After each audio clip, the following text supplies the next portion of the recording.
I get to have direct contact with clients and customers. So I get to make sure that the relationship is going well and make sure that there's communication, just making sure, like, I don't want to lose customers. I think it's harder. And I think a lot of businesses don't really focus on this, but it's a lot harder to get a new customer than it is to just keep an existing customer. So I would always think like, okay, what can I do to make sure that this work is the best possible, make sure the client is as happy as possible, make sure the client succeeds as much as possible. Hi, I'm Deirdre Breckenridge. I've spent my entire career helping women to get unstuck, to share their stories, nurture relationships, and to grow their brands. But most of all, to find their voices so they can make a difference. Women Worldwide features the stories of passionate women and the ups and downs of their journeys. With deep insight and advice, let Women Worldwide ignite your passion so you can excel in life. Hi, everyone. Welcome to another episode of Women Worldwide. Thank you for tuning in, whether you're listening on iTunes or Google Play, or you're now watching us on YouTube. And please subscribe so you can see us every single week. We want to thank you. You are showing up, you're sharing, you're caring. We know that. We're also hearing how much you appreciate the stories of the guests who come on the show. And you know, our goal is to bring those stories to you every single week so that we can create impact, change lives, and make a difference one story at a time.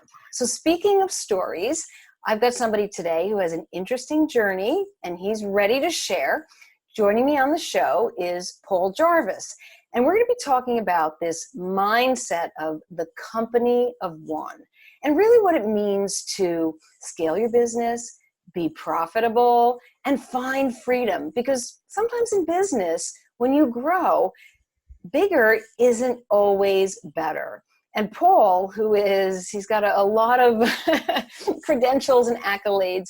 He's a writer, a designer, a podcaster, an online course teacher, and he's also a software creator. And in his free copious time, he's written this book right here, which I've read, Company of One, Why Staying Small is the Next Big Thing for Business. Now, Paul, who is really well known in the online tech world, he left the traditional world of business because he realized that high pressure and high profile, well, that was not his idea of success. So now Paul's going to share his story with you. Paul, it's great to have you on my show. Welcome. Yeah, thank you so much for having me on. I appreciate it. Well, I'm really excited because I loved your book and I can really relate to the company of one because that is what I am right now. And I too left the bigger business world, owned a company, had almost 50 employees, and made that shift. And, you know, maybe we could just start with your journey and when you sort of made that move or knew it was time and how you got to Company of One.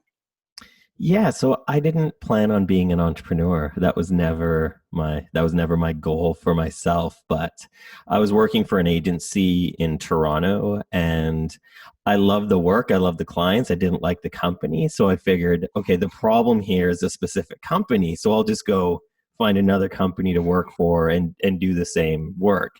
And so the day that I left, I started to get phone calls from the clients and they were saying, well, we liked working with you more than the rest of the company. So wherever you go, it will bring our business. And after a handful of those calls, I was like, maybe I could just do this on my own. Maybe I could just work for myself. And then I would get to have control over how I worked with clients, how I did things for clients, kind of the level that I wanted to show up in the world and the level of client services that I wanted to give to people.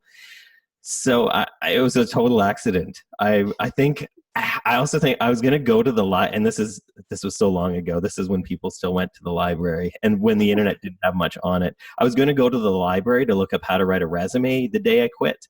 And instead I went to the library to look up how to start a business because I didn't know how to do either thing. I actually still don't know how to write a resume. So. Well, I'll tell you, the library seems like so long ago. Now everything you can find on the internet, and you could probably Google how do I write a resume if you wanted to. It's a big switch though. What do you think are some of the biggest differences from moving out of that traditional business world and becoming an entrepreneur? What were the biggest benefits right off the bat?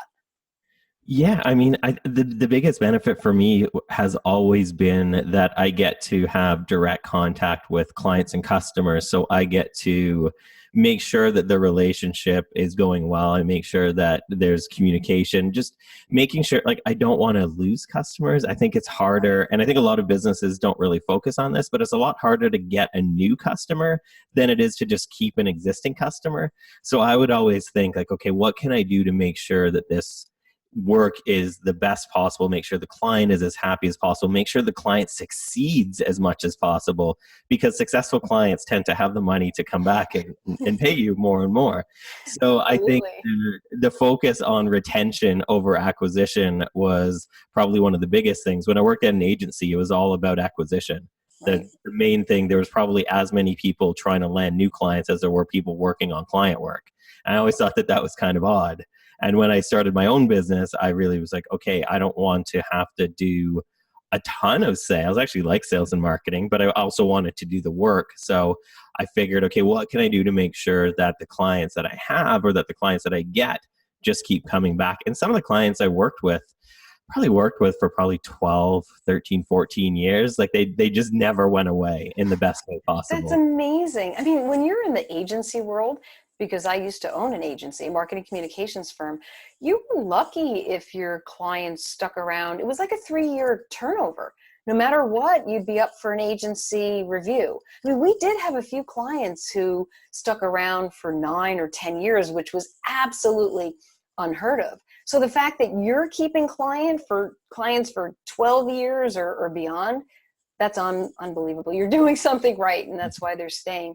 What are some of the, and I know you talk about this in the book, you give some examples.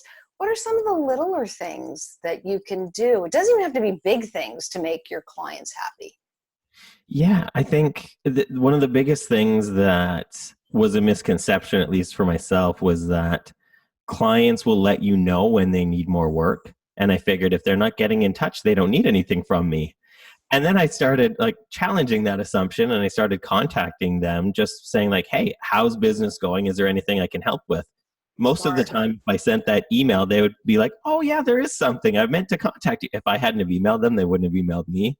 So keeping in touch, having like a regular cadence to check in has always been really, really good, because it also just keeps you top of mind with that client, where it's like, okay, well, I'm thinking about Paul because he's emailed me like this month and then maybe in 2 or 3 months, depending on the type of work you do. The cadence kind of varies. But for the work that I was doing at the time, it was if I checked in every couple months, if I had any spots in my calendar that were free, I would just send an email to a bunch of my favorite clients and be like, hey, just wondering if you need anything. And then I would be able to fill out those spots pretty quickly.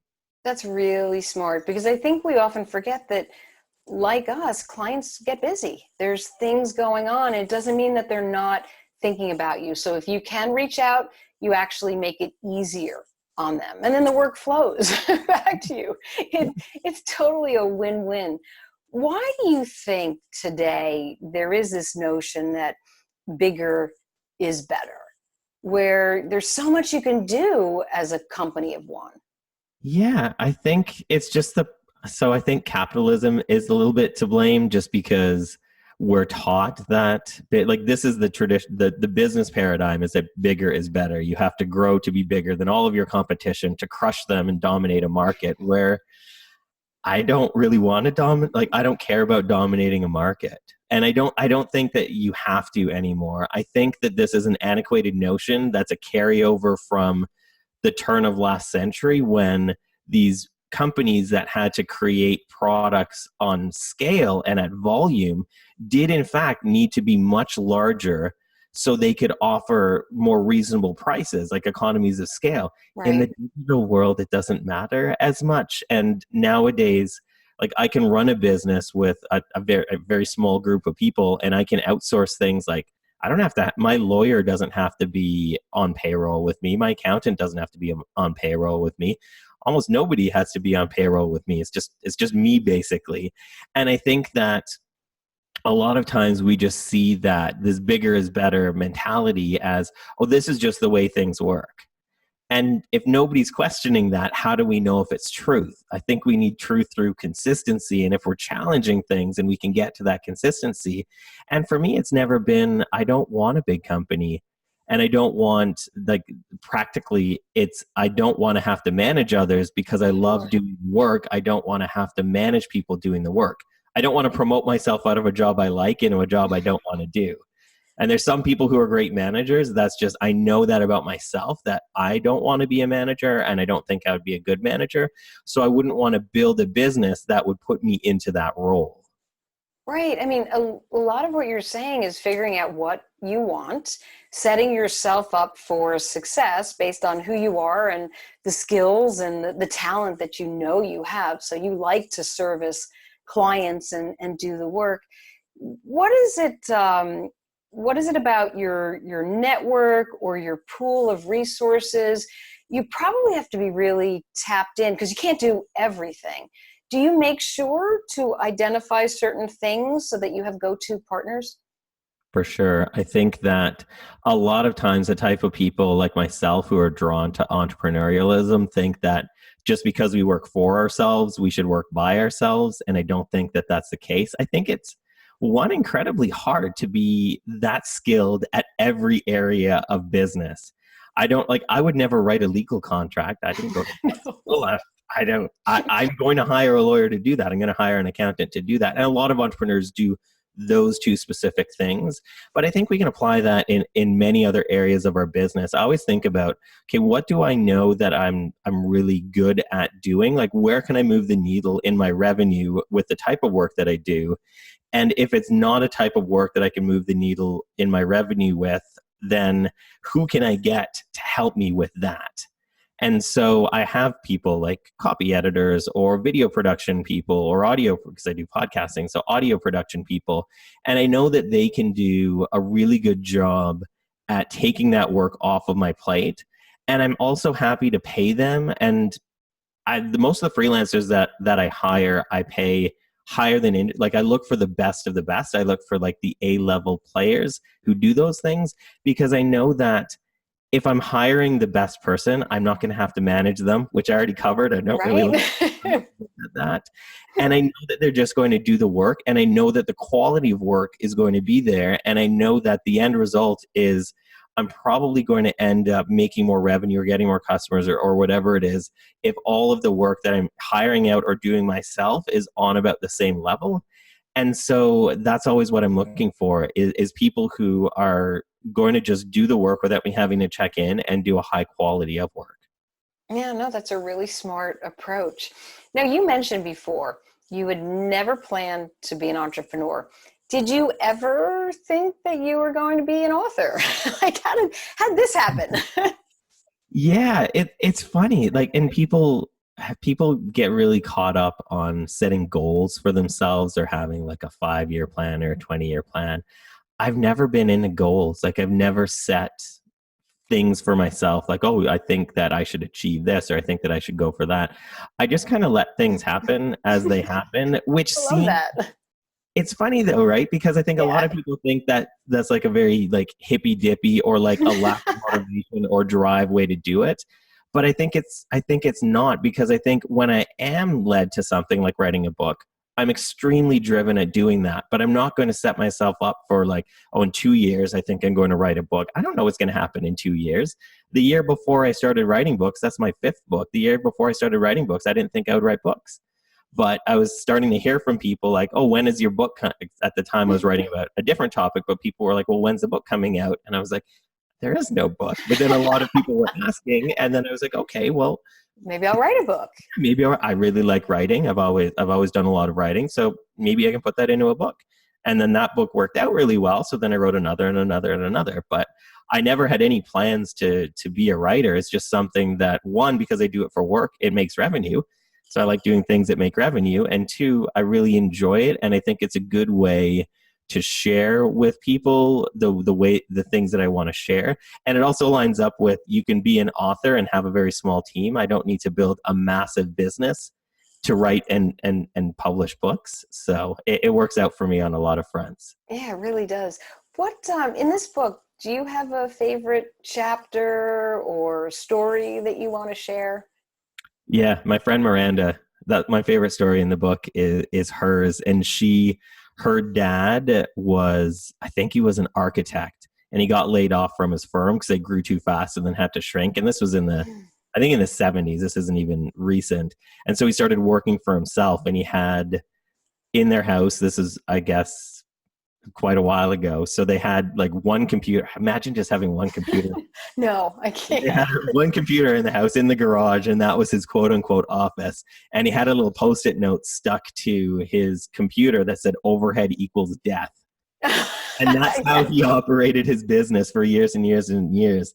And it's funny, I talked to Miranda a couple weeks ago, and she's like, I wrote my own overhead equals death sticker, just like my father, and I stuck it on my monitor too. And she has an office in Oh, her. great. So that's probably the best story that I heard when I was researching the book. Yeah, overhead can be death. Definitely.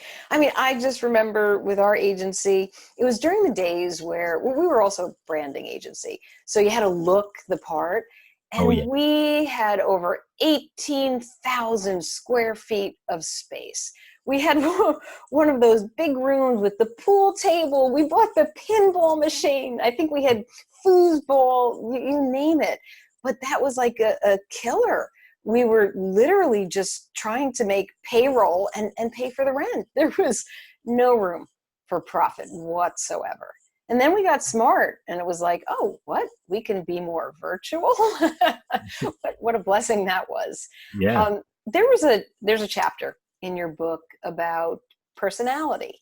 So maybe you could just share with the Women Worldwide audience why having your own personality is so important as a company of one.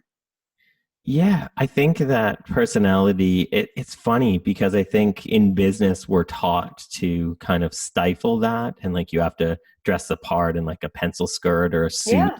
to be a legitimate business person. And I just think that a lot of times, and it's funny, like I've actually polled my audience about why they buy things from me. I always like to ask weird questions. And I asked this question to my audience, like, why did you buy like a business book for me? There's thousands of business books out there. Why did you buy this course for me? There's thousands of courses on the same subject. And the overwhelming answer to that was because they liked the way that I showed up. They liked the personality that I expressed in the products that I have, in the articles that I write, in the podcasts that I host. And it's all just me being me. Like I'm a quirky, kind of awkward nerd, Fun. and that kind of works for me. And I think that in sharing, just kind of like the way, because like we're all just people, and it's as like in business, people try to put on this like professional mask, and like I'm a professional, and like I talk a certain way, and I talk like a surfer, and I don't. It doesn't matter to It's me. like you are who you are in your personal life, your professional life, where you show up online. It doesn't change Yeah, who and you are. people resonate with that, and it's never going to be everyone. Like it's Right, never going to right. be everybody who is like, okay, this is the person that I should learn from, which is fine because there's tons of people to learn from and buy from and all of that. And I feel like the more that I share my personality, the more that I push away the people who aren't right for the things that I do, and the more that I draw in the people who are right for it. Which is why the welcome email for my newsletter, which kind of is the glue that holds my business together, my newsletter, I have things like these are the contrarian things that I believe. There's a swear word in it because I sometimes swear. And it's just like, if I can just put I talk about how I was so happy you joined my list. I went out and I got your name tattooed on my arm and like covered in tattoos. So like it's on brand. And so I just try to put as much personality into the like first thing that people see. And some people get it and they're like, this is great. Some people are, Great. I'm totally offended by tattoos. They're not, then you But don't. that's okay, right? That, Then they don't have to show up for the podcast or get the newsletter or purchase either courses. It's okay. either way, it's a win. Yeah. Yeah. No, that is a win. That is, you have a lot of personality. Thank you for sharing that. Paul, I'm just going to ask you to hold your thoughts just for a second. We're going to shift our focus over to today's sponsor, who is Routledge Publishing. Routledge is one of the largest academic publishers in the world, and they also happen to be the publisher of my latest book, Answers for Modern Communicators, a guide to effective business communication. And Paul, this book, right? So I have answered over 150 questions relating to building relationships, reputation, socializing your brand, measuring your success. I thought it would be fun if I asked you a question from the book and have you answer it. Are you Sure. game? Yeah, let's do it. Awesome. Okay.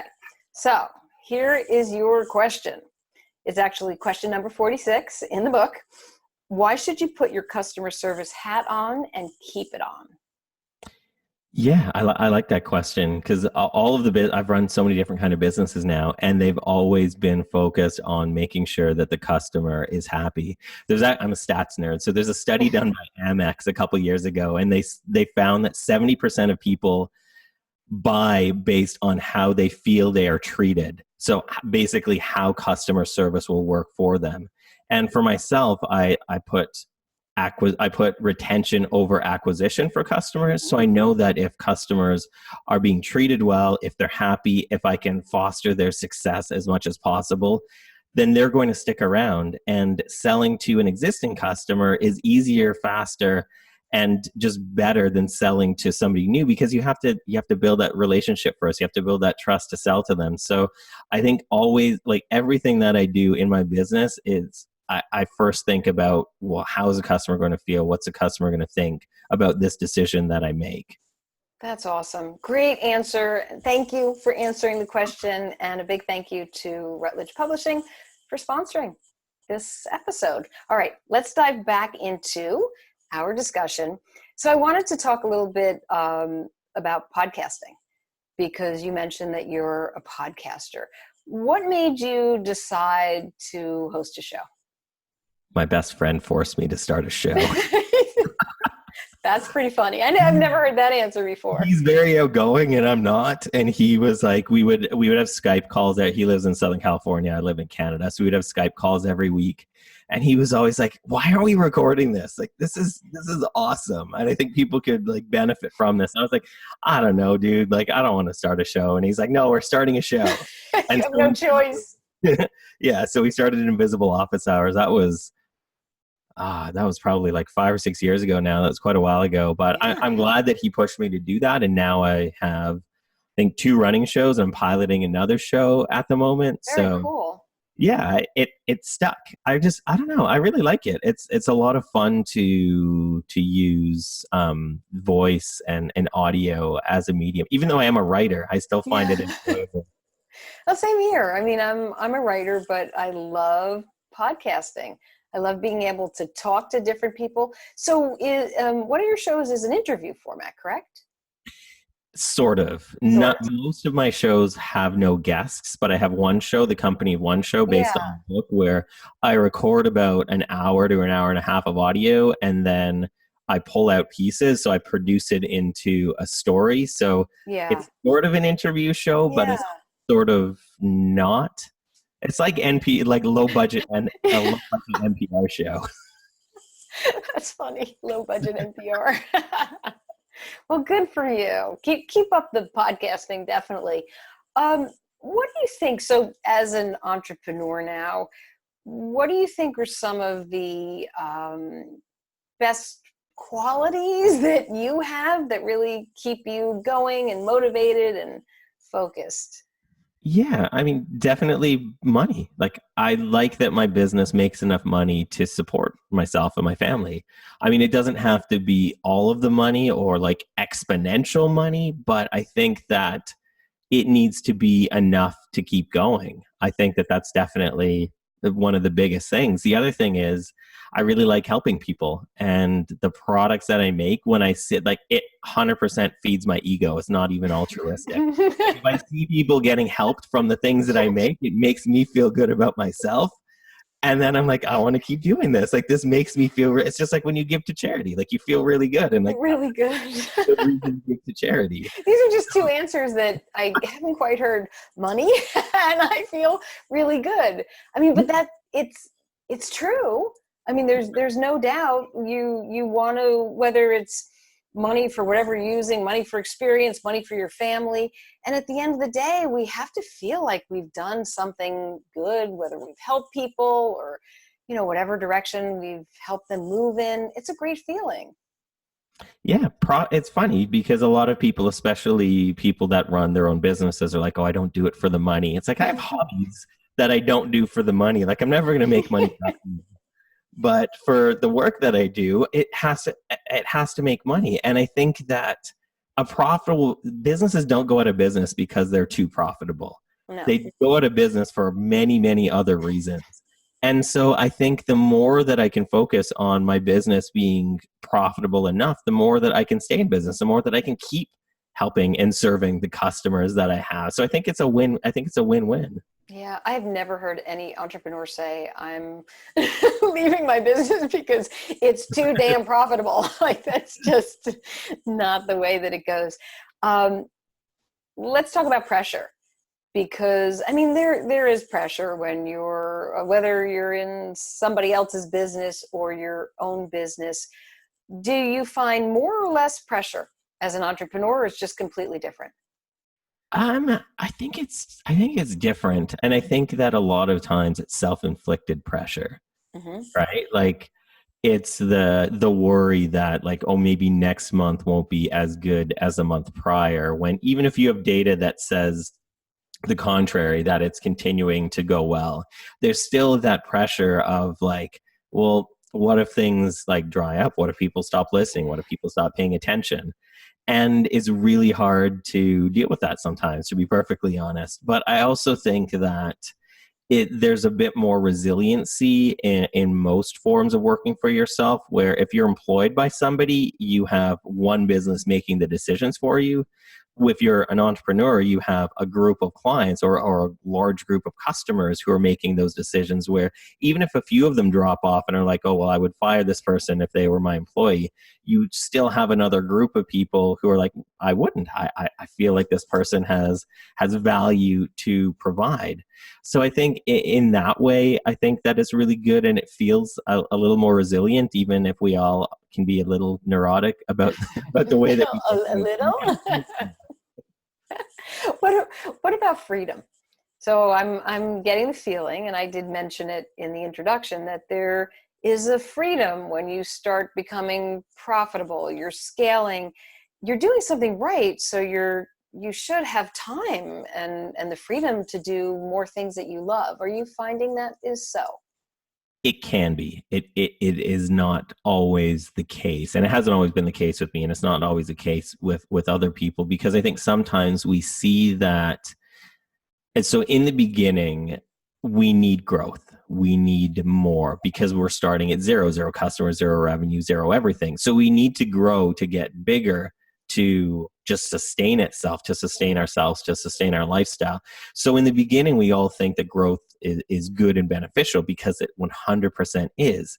But I think if we don't question that, then we just keep going in that direction. We just keep saying like, okay, well, if I make more money, things will be better. And I mean, I was in that place as well, many, many years ago, where it was like, okay, the logic here is that if I'm working, I'm making money. If I'm making money, I can afford my life. So I'm just going to keep doing that, even though I had passed the point of being able to afford my life. Like I live a pretty simple life. So it's like I was making more money than I needed, but I was just like, okay, I'm going to work more hours. And I was working like 16 hours a day. And it was like, Yeah, it's not this freedom. isn't making me happier. And there was a World Gallup poll where they looked at like millions of people from around the world, and they found that absolutely people are happier if they make more money, which makes sense, but only up to a certain point. And it Right. was like a bell curve. So once they reached a certain point, and it wasn't even like millions of dollars, it was something totally attainable. And if they reached that point and kept making more and more money, they were actually more stressed out. They had less freedom. They were more Oh, wow. comparing themselves to other people who had possibly just slightly more, a better car, like 18 square feet more in their house. So I think that a lot of us get into business because we want more freedom or because we value freedom in the first place. And then we get stuck in this hamster wheel of, well, more is better because it is in the beginning. Mhm. And so I'm just going to keep limiting my freedom in order to get more because I think I need it, when I think most of us should just stop and be like, okay, well, how much is enough? Like, is more going to make me happier? Is more going to give me more freedom or less freedom? And for myself, like I always want a business that supports my life and not a life that supports my business. So freedom is pretty much the most important thing for me. So as long as I make enough money to like cover my costs, be profitable, save for the future, then I don't have to work 16 hours a day to achieve that. If I can work Right. 4 and achieve that and then leave and go do something else, I'm very happy about that. Now that's being really productive. If you can take something that would take the normal person a 16-hour day and you can put that into 4 hours, are you using any kind of tools or what are you doing so that you can be so productive? Or is it just your sheer focus? My biggest productivity hack is to just do less stuff. There you go. If I give myself like a humane amount of work to do in a day, then it's not a matter of the fact that I can get more work done than an average person. It's just that if I know how much I can get done in a day and I'm realistic with myself, then I just do that. Like I do that work. I mean, I have no notifications on any of my devices. Like if I'm doing work, I'm not smart enough to do work to say write and also be having Twitter on in the background and getting bings if there's emails. The Yeah. only thing I have open on my computer is the thing that I'm doing. But yeah, if you take on less stuff, you can be more productive with the stuff that you take on for sure. So are you saying no? If you feel like you are putting just the right amount into your day, does that give you the freedom to say no to certain projects? Or are you saying, I'm just going to be strategic in the timing of how I do them over a period of time? Yeah, I mean, no is my default. I think no should be the default for everybody because Powerful word. yeah, and I think that it's respecting yourself and the time that you have, and it's respecting the other person. Where if I say yes to something that I'm only going to do fairly well, then that's not respecting them either. So if the default is always no and I have to be convinced that it's a yes, then I'm only doing the things that I should be doing or doing the things that need to be done. And I also like to make it where I can a rule. So if somebody asks me to do a speaking gig, my answer is no, because I don't do speaking gigs. It's nothing against the conference that's asking me or the person or the organizer that's running the thing. I just don't do speaking gigs. So it's not you, it's everybody. It's a blanket statement for speaking gigs. Which makes people feel better when they approach you, right? Yeah. So, I mean, coming up with things like that can be really helpful, but also just being honest with yourself and your time. I think a lot of times we think, oh, I can get so much done in the day. And then we never, ever, ever, or at least I don't, account for the administration of running a business. Like, I know that I'm going to have to spend an hour answering emails every day. I do customer service for all my products. And so if I figured, oh, well, I can do this day is a writing day, I can do 8 hours of work. It's like, nope. I can probably do, if I get 3 or 4 hours a day to write, like that's a full day of writing for me. Yeah, it's a Because good day. yeah, the rest of my business needs to run as well. So I have other things to juggle. Yeah. Do you think that's what you mentioned before about taking on things that you're just okay at doing? I find that, and this is just speaking from my own experience, when I was building my former business with a couple partners, we were just taking on anything. And quite frankly, some of the things we were doing, I don't think we had any business doing them. It was one of those things like, oh, yeah, yeah, yeah, we'll figure it out. No. I think what I've learned at this phase of the game is you take on what you're really good at, what drives your passion, and where you really feel like you're going to make a difference. So do you think that's a big mistake that a lot of entrepreneurs or businesses are doing? Yeah, I think it can be. I think that in the beginning, we should take on some of everything. So we got to see what's good, where we can move the needle the most with the type of work that we're doing. But then as we gain experience, I think we definitely need to narrow. Like when I started doing web design, I would just work with whoever contacted me. And that was good in the beginning, but then I quickly saw, okay, these are the types of clients, these are the types of projects that, one, I really enjoy doing, and two, can move the needle and I can help them become successful. And then I would say no. Once I got that experience, I could say no to all other types of work. And by the end of doing web design, it was such a narrow audience that I was working with. And I would say no to basically everything else, but I needed to get that experience to get there. But then I could charge more for the work that I was doing because I knew the value that I could bring to the project. I could easily get work because I was known in that tiny little industry that I focused on. So I think it becomes so much more beneficial to narrow and niche down with time. But in the beginning, I think you just need to kind of try. Putting your feelers out. Yeah. Exactly. And then get that experience and then narrow a bit and then iteratively just keep narrowing and narrowing. Interesting. You're doing a lot of interesting things. So, what does the average day in the life of Paul Jarvis look like? So, are you very structured, or because you did say that you carved out, you could have 3 hours for writing. Is every day the same or every day different? I really like routine. And I think I was talking to one of my friends who's a tattoo artist who does different but kind of similar work. And like he needs to go to a studio. Does he do your tattoos? Some of them, not all of them. But he needs to go to a studio before just to kind of get in the headspace. So I think sometimes having a routine when you do creative work can help you get in the headspace. For Company of One, I listened to the same album on repeat. I probably annoyed the hell out of my wife. I listened to the same album every single day for 2 months. But it helped me get into the headspace of like, okay, if I'm hearing this music, then my brain is in writing mode. Right. So I have a bit of a routine. Like I wake up, I haven't had an alarm for 20 years, but I wake up really early. Just that's the way. Automatically, your brain wakes you up at like 6 or whenever. Yeah, 5 or 6. My body's like, okay, it's time to get up. I'm like, okay. So I make a coffee and then I get to work. I try to do my creative work first because that's the most taxing on my brain. And then if I get 3 hours of that done, I'm super happy. And then I'll probably do an hour or two of admin, like either customer service or talking to people on Twitter or sending invoices, like all of it. Did you ever think admin would be talking to people on Twitter? I mean, that's so funny. That's hysterical. Yeah, exactly. It's just part of it, right? And so, if I do probably 5 or 6 hours a day, that's about enough. And then I'll go either get some exercise or just go out to my garden or go for a bike ride. If it's sunny, it's not sunny here very often. If it's sunny here, I tend to work less because we don't get that many sunny days. You're going to take advantage of the sunshine. Because I know it won't be sunny tomorrow and I can make up for it then. That's right. So you better do something outdoors if it's nice. So share with us, I don't know, I'd love to ask this question.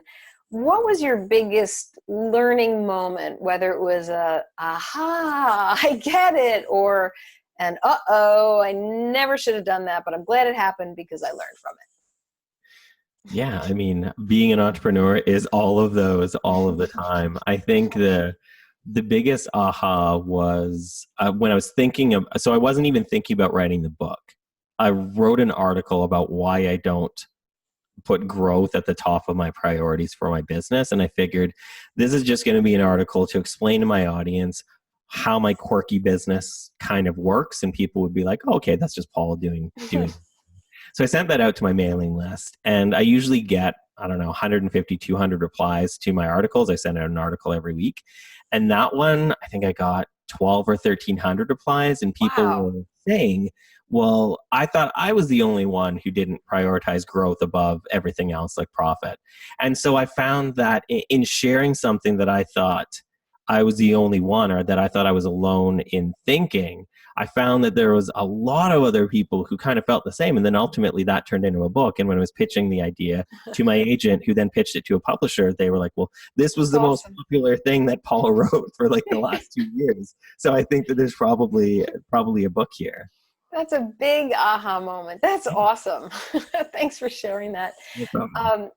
you know what, we're already at the point in the show where we're going to like round up all your advice. So if you would, can you just share some parting thoughts, advice for all those professionals out there about becoming a company of one and really doing what you love? Yeah, I think the biggest thing that I learned in spending a long time researching and talking to people about the book is that the byproduct of business success isn't growth, it's freedom, which means that it's the freedom to choose whether or not growth makes sense, and then the ability to say no when it doesn't. And for I think that that's different for everybody and every business. Like your business needs different growth than mine and versus any of the listeners. So I think it's up to us to not just think about what success looks like socially, but what success looks like for us as individual business owners, and then be able to have that freedom to say, okay, this makes sense for the life that I want or the business that I want, or no, maybe this does not, and then have a clear boundary at that point. That's really good advice. Paul, last question, super easy. Where can people find out about you, your book, your courses, your podcasts, everything? Yeah, so everything kind of leads from into my newsletter, the Sunday Dispatches, which is at pjrbs.com. I send out a weekly email with an article, which includes pretty much the things that you and I have been talking about today. It's usually on a topic related to this. So that's the best place to kind of follow along and keep track. Awesome. And can people find you on social media? Where would it be? Twitter? Twitter, I'm not on anything other than the only thing I'm on is Twitter, and I'm PJRBS, just like my website on there. Awesome. Thank you so much for coming on the show and just sharing all your thoughts about your journey and becoming a company one. Really appreciate it. Great advice. Thanks so much for having me on the show today. I appreciate it. Anytime. And I want to thank all of you for tuning into Women Worldwide. Keep letting us know how you're feeling, what shows and guests and advice resonates with you. And be sure to go to the Women Worldwide website, womenworldwideshow.com. You can sign up for our updates, subscribe on YouTube so you can see us, and just please rate us on iTunes, share how you're feeling. We always love to hear from you. Okay, friends, until our next episode, stay focused, energized, and feeling empowered. Thank you.